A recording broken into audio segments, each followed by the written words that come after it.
the administration of the American College of Greece and the Institute of Diplomacy and Global Affairs, I would like to welcome Commissioner Avramopoulos back on our campus.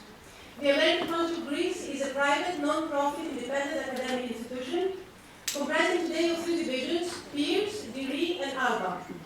This year, we are proudly celebrating 140 years since the founding of our school back in 1875 in Smyrna, Asia Minor. Our mission has always been to add distinctive value to the lives of our students, Greece, American education, Greek heritage, and the global community through transformative teaching, scholarship, and service. From the first day, this school has been a pioneering education institution, always aiming at captivating interest and concern for the public affairs issues of the global public affairs agenda among its students. Something we are trying to further strengthen through the activity of the Institute of Diplomacy and Global Affairs. Today's event is part of a series of events, lectures, presentations, workshops, seminars organized by the Institute on a regular basis with key policy makers, diplomats, professors, and other dignitaries, for the purpose of enhancing the understanding of complex current issues and facilitating sincere communication and open dialogue. The majority of the audience today includes the students of the American College of Greece, some coming from Peers as well, our secondary division, faculty, staff, and members of the broader institute community. But among us, we have also distinguished politicians, foreign diplomats, representatives of the media, and the head of the Office of the Commission in Athens, Mr. Kavoulis. We are honored to have Commissioner Avramopoulos with us today to enlighten us on one of the most critical topics that our country and all of Europe is facing today. And I would like to invite to the podium Mr. Avramopoulos, the Director of the Institute of Diplomacy and Global Affairs, to introduce our keynote speaker. Thank you very much.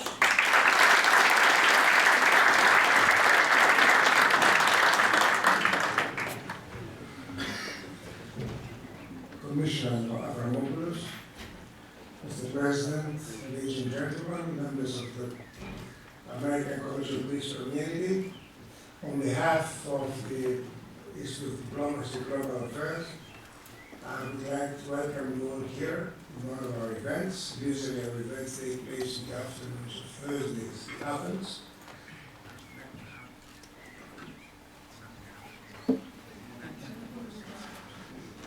Anyway, I'll talk without. So, usually we have our meetings on Thursdays, in the afternoons of Thursdays in Athens. But we're very happy to have some of you participate in them, because usually our audience is a little bit different from the community of the school, so we don't have to have various applications here. So, here we are very happy to have here with us.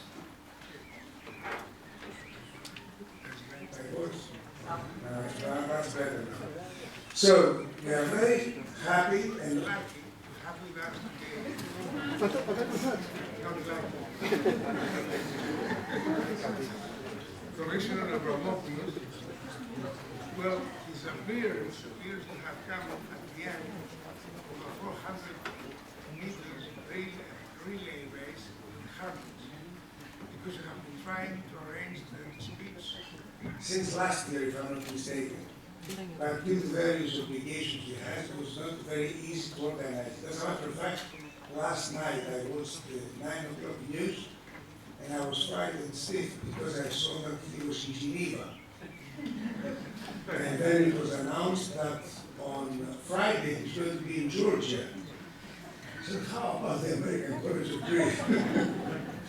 But finally, thanks to the jet age we are living, we're happy to be here. Commissioner Avramopoulos has a very long career. He's been on through the various ladders of the political and public life hierarchy. He started in the diplomatic service in the Ministry of Foreign Affairs. He's been all the various stages of the diplomatic hierarchy. When I first met him, he was, if I'm not mistaken, he was Charles d'Affaires of the then Prime Minister Constantinos Mitsotakis. After that, he was a spokesman of the Ministry of Foreign Affairs, still as a diplomat. Afterwards, he entered elections. He became member of parliament for Athens. Then he was elected mayor of Athens. And then he joined the mainstream political life, taking various posts in the cabinet. So, among other posts, of course, the most important ones are the Ministry of Foreign Affairs and the Ministry of Defense. One has been all the various sub-ministers and deputy ministers, that doesn't, it's not important. He has managed to be in the most crucial ministries of the Greek cabinet system. So, of course, but after that, he became commissioner in the European Union, member of President Dimitris' cabinet, and he built a portfolio of immigration, internal affairs, and security. I imagine when he became commissioner, he took his posts. Some of us said, well, you know, Mr. Avramopoulos made a bad choice because he chose, if they appointed him in a post which would be very crucial and important.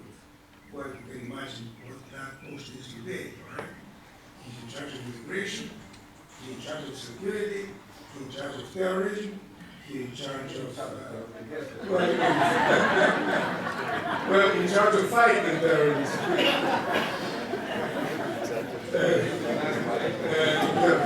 Definitely need to do that. And of course you realize that all the crucial issues that relate to the European Union policy and to the overall policy of most European countries fall within the auspices of his responsibilities.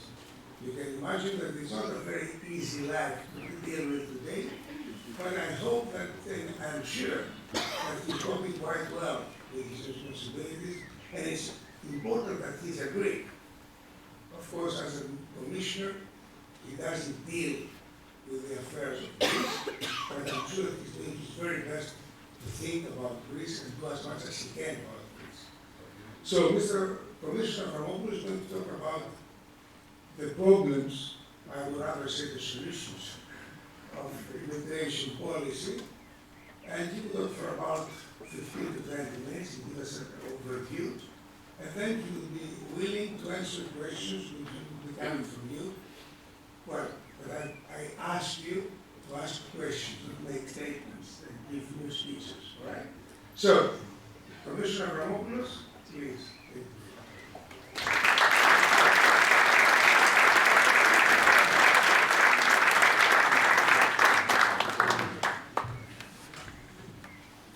Well, after this introduction, I'm forced to give some more explanation of what I'm doing there. For the reason why I try to thank you address for the welcome words, President Morgan. Thank you very much for the invitation. It is good to say it took some time to arrange this meeting because, as Mr. Deree said before, I keep not only traveling around Europe, but also traveling around the world because all these issues, security and migration, are top of the global agenda. And it is good to say, whenever there's a commission, that you can never imagine that in some of that moment, my portfolio will be maybe the most important ones in the European Union. And I can tell you from the very beginning that it is not an easy job, but some of us are going to be challenged by that. So what we decided on to accept this portfolio, as I explained the President before, it was rather an instinctive response for this reform, rather than a logical one. But although I'm under pressure, and we work very hard, not only with the European Union, but also outside of the borders of Europe, I'm inspired by this duty, you can say. And of course, yes, I have to admit, although I gave an oath not to work in favor of the country where I come from, I not forget that I'm Greek and that I will be helpful to my country in these very, very difficult and challenging moments. Of course, being here today, I recalled my very first meeting with your predecessors in Germany. It was 19 years ago when I was awarded by President Deree, this great president, this institution head, his wife is here yesterday, joining us. But at that time, I have to confess that although I was committed, I didn't do what I was supposed to do. I remember the words of President Deree telling me that yes, we love you, we want to be here, but you must be here at least once a year to give election. So it took 19 years to fulfill this commitment, and thanks to you, Mr. President, to the rest, who do today in history. And now let me come to the issue, the main topic of our meeting here today. I am here to speak before you at the peak of the refugee crisis. I will start by giving a state of play, where we are standing now, what is the situation. You read newspapers, you know the television, you are somehow informed, but it's good to know how to speak and what we are trying to do within the European Union.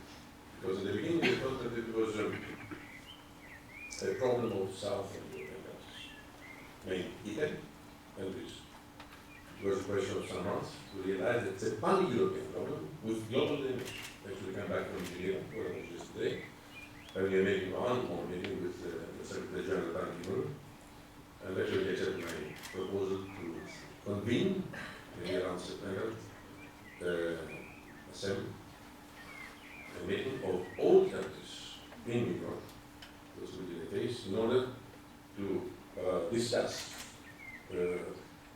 about finding solutions. Because right now it's good to know that when we talk about refugees, we talk about 50 million people somewhere in the world.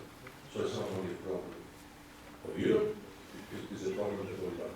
I said recently that this era, this century, will be qualified by the historians of the future as the era of human mobility. So we must be very well prepared. So today I want to give you an understanding of the larger, of the bigger picture of what we are facing. But before I give you the numbers and the facts, let me share with you some personal thoughts. More and beyond the economic crisis, this refugee crisis is challenging the very fundamental of our union, our solidarity.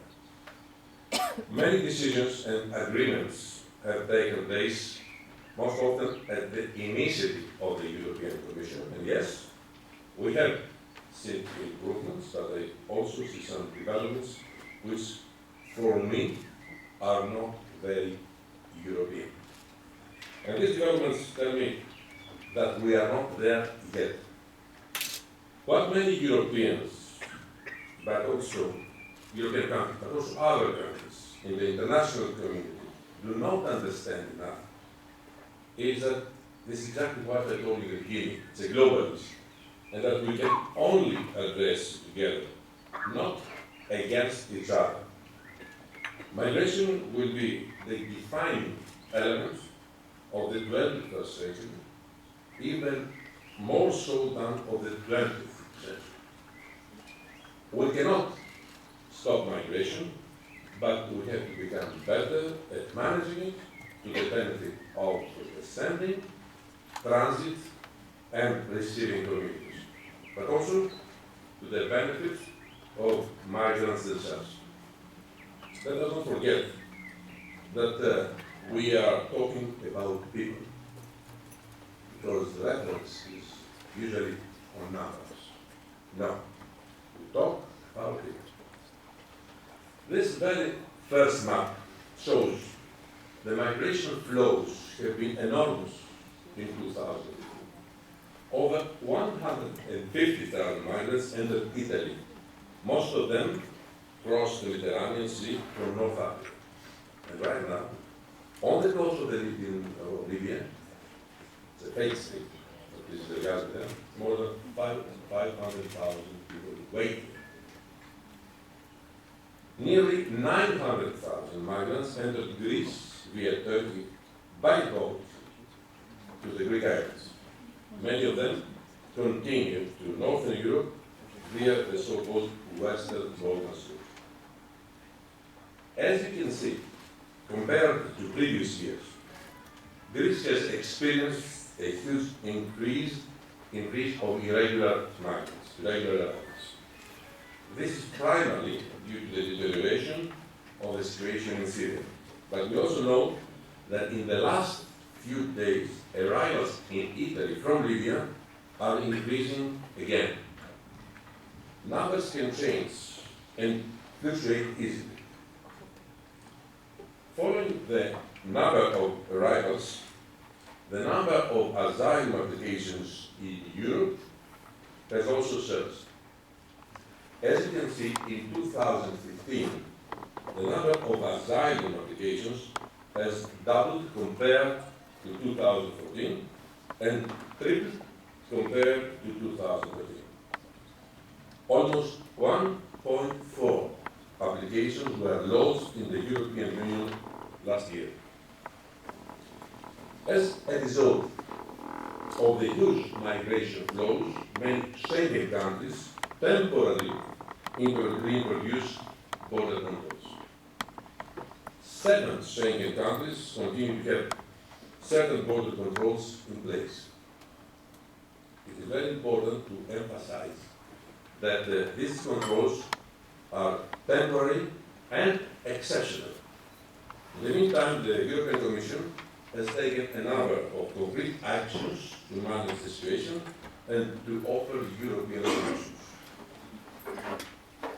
First of all, we significantly increased the financial and human resources of the Frontex-led operations in the Mediterranean Sea. In Italy, thanks to joint Operation Triton, over 150,000 migrants were rescued in 2015. In Greece, thanks to joint Operation Poseidon, over 100,000 migrants were rescued. In the framework of the European Agenda on Migration, we also decided to set up 11 so-called hotspots in Italy and Greece in order to be able to swiftly identify those who are truly in need of protection from those who are not. Let me say here that sometimes reading newspapers, listening to radio, watching television, I'm confused in the way some interpret the role of hotspots. Recently I heard somewhere, so written, Greece is going to become a huge hotspot. They don't know what the hotspot is. Hotspot is not a reception center. Anyway, we can clarify later if you want more details. From the 11 identified hotspot locations, 4 are currently operational in Italy and 4 in Greece. Thanks to the work being done in the hotspots, the number of sticker-free migrants that entered Italy and Greece in recent months has increased significantly. We have put in place the so-called relocation scheme since September 2015 in order to relocate, mainly from Greece and Italy, 160,000 refugees to other EU member states in the next 3 years. So far, member states have relocated just over 1,000 refugees from Greece and Italy. So the results are very, very poor. Unfortunately, there are still some member states which have not relocated a single refugee. I hope that the situation will change in the coming weeks. This is urgent in the context of the humanitarian situation in Greece, because if they don't do so, this humanitarian crisis might turn to a humanitarian disaster. We also put in place in September the so-called resettlement scheme.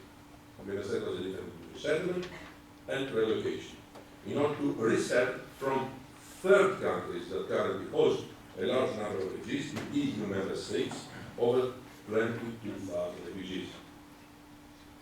Since September 2015, more than 4,500 have been resettled, but roughly 18,000 still remain.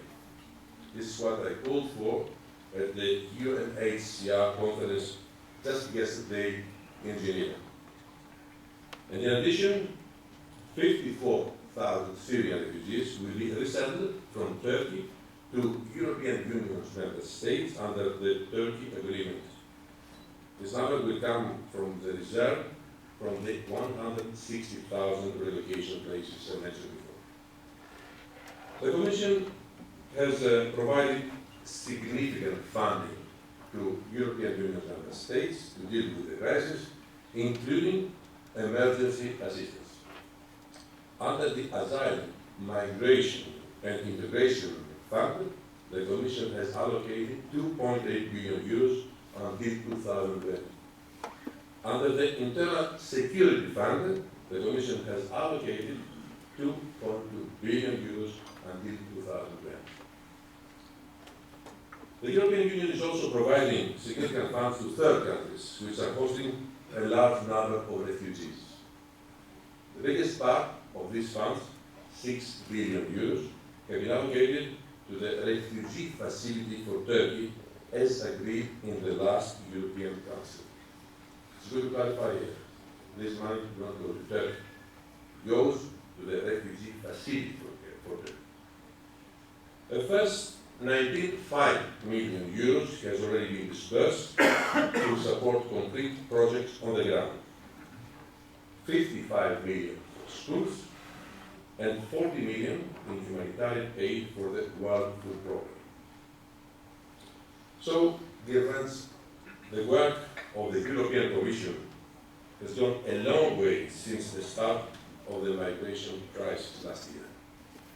Starting from the 10-point plan in April 2015 already, to the European Agenda on Migration, to the first proposals on relocation and resettlement, which were finalized in September 2015, hotspots, the assistance for third countries, the EU-Turkey Action Plan, the coordination with the Western Balkan countries, the proposal to set up a European Borders and Coast Guard, the back-to-back summits and European Council meetings to move things forward late last year.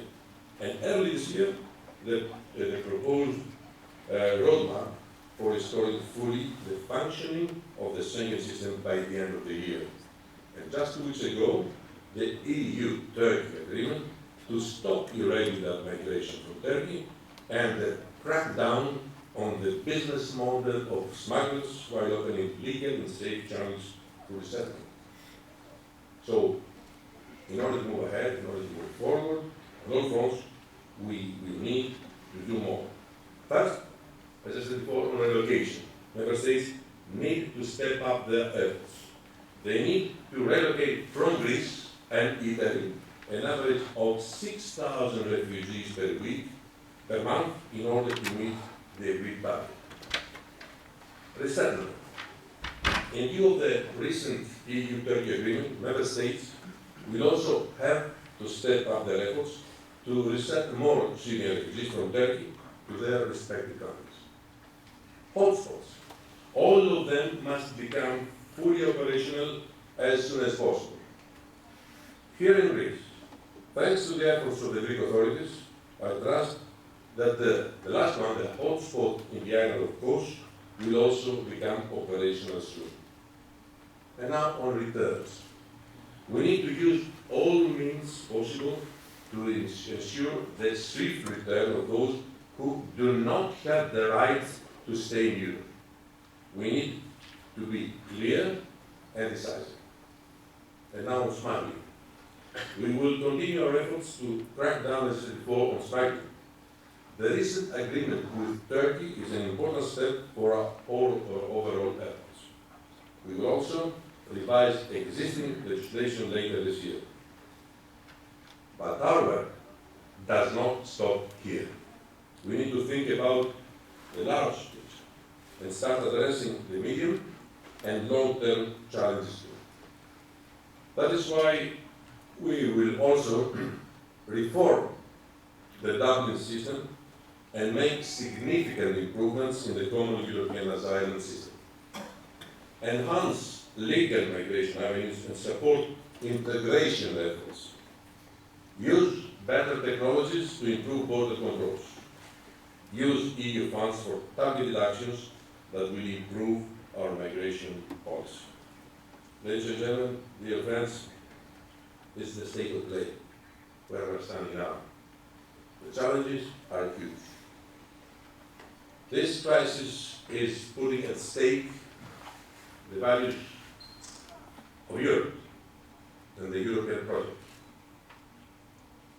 You heard us talking repeatedly about solidarity and responsibility. And some believe that responsibility and solidarity, they are moral values. No, they are moral as well. They are legal principles stipulated very explicitly in the text of the treaties. Some believe that the economic crisis will be the catalyst that will lead Europe to an adventure and maybe to the end of the European dream. No. Finally, it's not the economic crisis, it is the refugee crisis.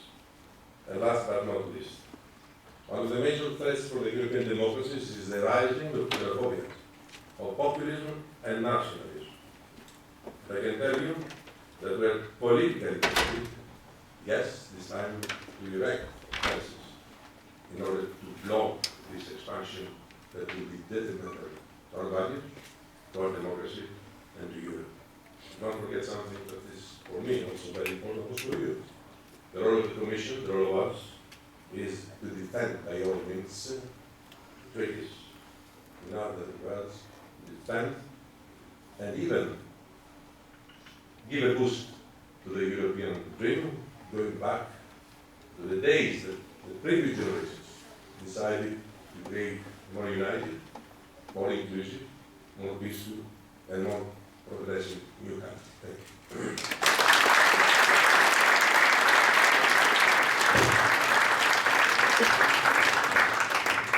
You're going to stay here or there?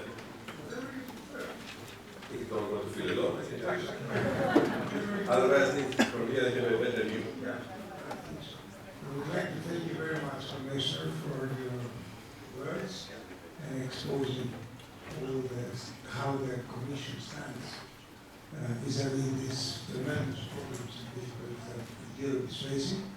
Now let's open the discussion to the floor. Anybody who has a question can address the Commission directly, and he can give the floor to anyone who wants to ask a question. But please, questions, not statements or speeches, right?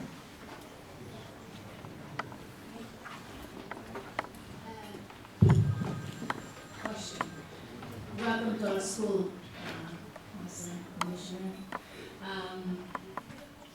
I have a very difficult question to ask. I heard in the morning discussions a question that sounded very reasonable. The money that the Greek government is spending, is that going to be reimbursed by the European Union independently of the money the European Union gives to NGOs for the refugees? Since Greece is a country in crisis, Yes. and the NGOs are not usually associated with third world country management, and is Turkey also receiving money through NGOs, or do they go directly to the government of Erdogan? Thank you.